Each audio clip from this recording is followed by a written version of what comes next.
got two Binsons here, both of which were due to go out fairly soon. This one has been back and forth a couple of times, but this one it's only been tested basically by me today. So in the video, it's supposed to be a bit of a comparison, but actually we found that the second head on the Sound City was a little bit dull. So you'll notice that I'm mainly using head 3 just to give the comparison, but it just kind of shows how finicky these machines can be.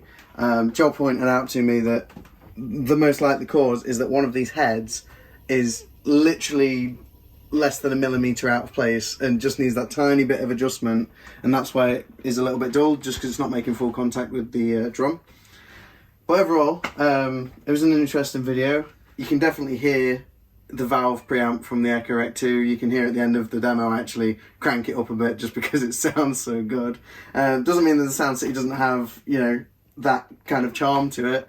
I did enjoy using it, and there was some really nice sounds that I got out of it. You'll notice that the swell was a little bit less sensitive on the Sound City, whereas on the Echorec I had it like right back. The Sound City was starting to self-oscillate right near the kind of top of the dial. So again, just different kind of case uses. But overall, I think it was an interesting comparison, and you can kind of hear the differences yourself. So what we decided to do to keep things fair between the two Binsons was to use this. So I recorded Joel on it earlier. So we made 3 different tracks, and so this is track 1.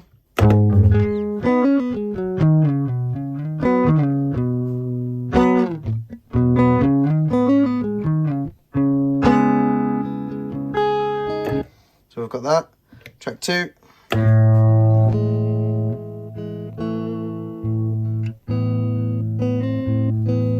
So something a bit slower, more finger-picky kind of thing. And then track 3.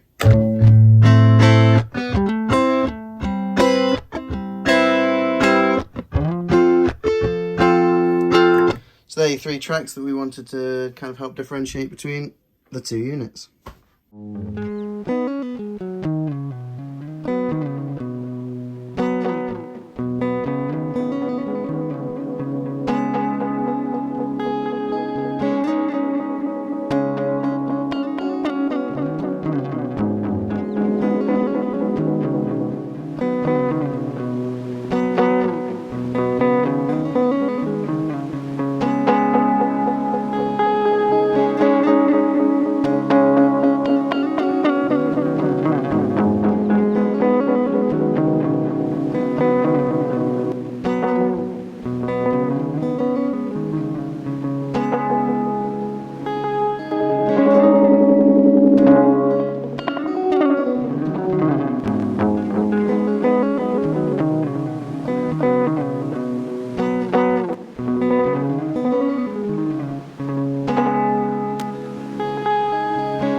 So that was the comparison between the two. You'll notice that on this one I did actually go to head 2. That's just so that you can kind of hear the comparison of like a really bright head versus a bit duller head. So this one's going to go back to the techs for like final adjustments and stuff. The Echorec 2, that's going to basically ship. That's ready to go. It sounded great. I really enjoyed playing through it. I hope you guys enjoy listening to it too.